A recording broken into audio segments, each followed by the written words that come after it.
नमस्कार, मैं हूँ doctor Suhas MD PhD Ayurveda doctor. जैसे कि मैंने अपने पिछले वीडियो में पेन मैनेजमेंट को कितना गंभीरता से लेना है, इसके बारे में आपको बताया कि लोग बड़े ही नॉर्मली उसको देखते हैं कि हाँ चलो जॉइंट पेन हो रहा है, चलो इग्नोर करते हैं, कुछ मलहम लगाते हैं, पेन किलर्स खाते हैं और उसको सेटल डाउन करने की कोशिश करते हैं। बट ये भविष्य में जाके सर्जरी तक लेके जाता है।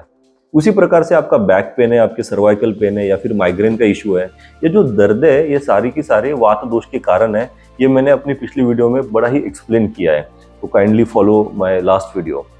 आज हम बात करने वाले हैं इन्हीं दर्दों का आयुर्वेदिक पद्धति से हम घर पे ही कैसे होम रेमेडी से इसको ठीक किया जा सकता है।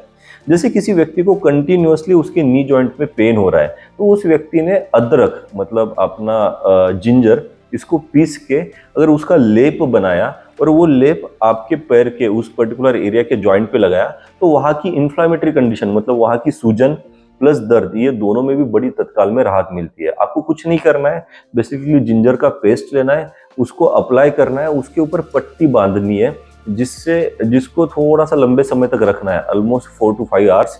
उसके बाद वो पट्टी और जिंजर का पेस्ट निकाल देना है, गर्म पानी से वॉश करना है या फिर आप गर्म टॉवल से उसको थोड़ा सा स्टीमिंग भी कर सकते हो, जिससे आपका दर्द भी कम हो जाएगा और इन्फ्लामेशन भी कम हो जाएगी। That is the one part. जहाँ पे भी जॉइंट में पेन है या फिर जहाँ पे भी इन्फ्लामेशन है, वहाँ पे आप जिंजर का पेस्ट अप्लाई कर सकते हो। सेकेंड, आयुर्वेद में दशांग लेप बहुत ज़्यादा माना गया है कहीं पे भी इन्फ्लामेशन हो या फिर कहीं पे भी दर्द हो उसको कम करने के लिए। मेरे पास बहुत ज़्यादा आर्थराइटिक पेशेंट आते हैं या फिर गाउट के पेशेंट आते हैं जिनमें इन्फ्लामेशन दिखती है, वहाँ पे मैं दशांग लेप को गर्म करके इस्तेमाल करने के लिए बताता हूँ, जिससे उनका इन्फ्लामेशन और पेन में बड़ी अच्छी राहत मिलती है। घर पे पड़ा हुआ लहसुन आपका बहुत ही ज़्यादा अच्छा है दर्द कम करने के लिए। अगर आपका लहसुन का पेस्ट आप पर्टिकुलर एरियाज में अप्लाई करते हो, मोस्टली रूमेटॉइड आर्थराइटिस के पेशेंट्स में उंगलियों में से छोटी छोटी दर्दें स्टार्ट होती है, छोटे जॉइंट्स में दर्द होना शुरू हो जाते हैं, उस जगह पे अगर लहसुन का पेस्ट अप्लाई कर दिया और उसके पट्टबंधन किया या फिर पट्टी बांधी और कुछ समय के लिए रखा, तो वो इन्फ्लामेशन भी कम करेगा और उसके दर्द में भी राहत देगा। और बहुत सारे लोगों को मैं ये भी सजेस्ट करता हूँ कि उनके घर में पड़ी हुई हल्दी, जैसे हल्दी का अगर उन्होंने दूध में इस्तेमाल करके पीना शुरू कर दिया, वो भी बहुत सारे पेशेंट्स में पेन में रिलीफ कर देगी या फिर एंटी इन्फ्लामेटरी प्रॉपर्टी होने के कारण सूजन में भी वो बड़ा अच्छा राहत देगी।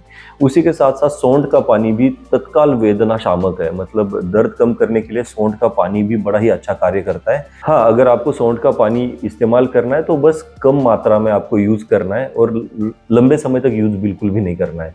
वो बड़ा ही अच्छा वात को शमन करेगा आपके दोष को और दर्द से आपको छुटकारा दिला सकता है। उसी प्रकार से अगर आप शरीर में लुब्रिकेशन चाहते हो तो गाय का घी बड़ा ही श्रेष्ठ है।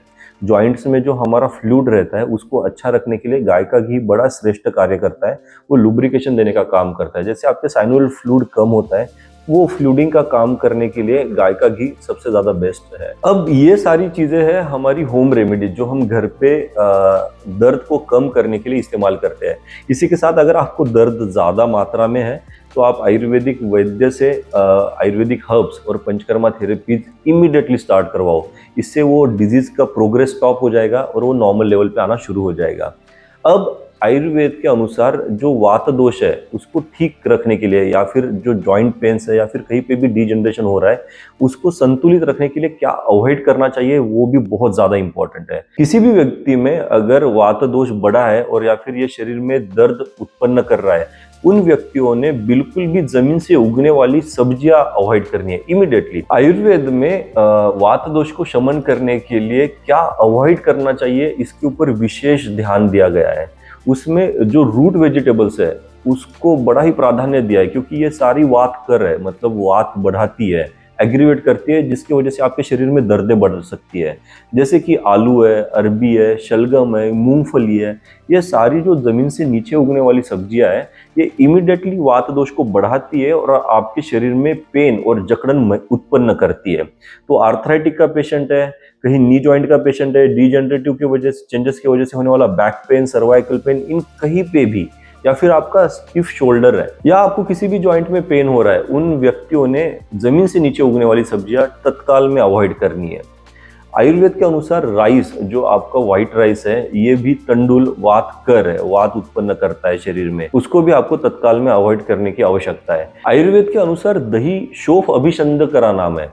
कोई भी व्यक्ति कर्ड को प्रोबायोटिक के अनुसार इस्तेमाल करता है या फिर शरीर की इंटेस्टाइन को, गट को ठीक रखने के अनुसार विचार करता है, पर वो सूजन उत्पन्न करता है और ऑलरेडी जॉइंट पेन किसी भी व्यक्ति को होता है, वहां पे इन्फ्लामेशन होती ही है, तो उस इन्फ्लामेशन को बढ़ाने का काम दही करता है। तो हम पेशेंट को जहाँ पे भी जॉइंट पेन है उनको बोल देते हैं कि आपको दही अवॉइड करना है, नहीं तो आपके शरीर में सूजन बढ़ेगी और वो दर्द उत्पन्न करेगी या फिर दर्द को बढ़ाएगी।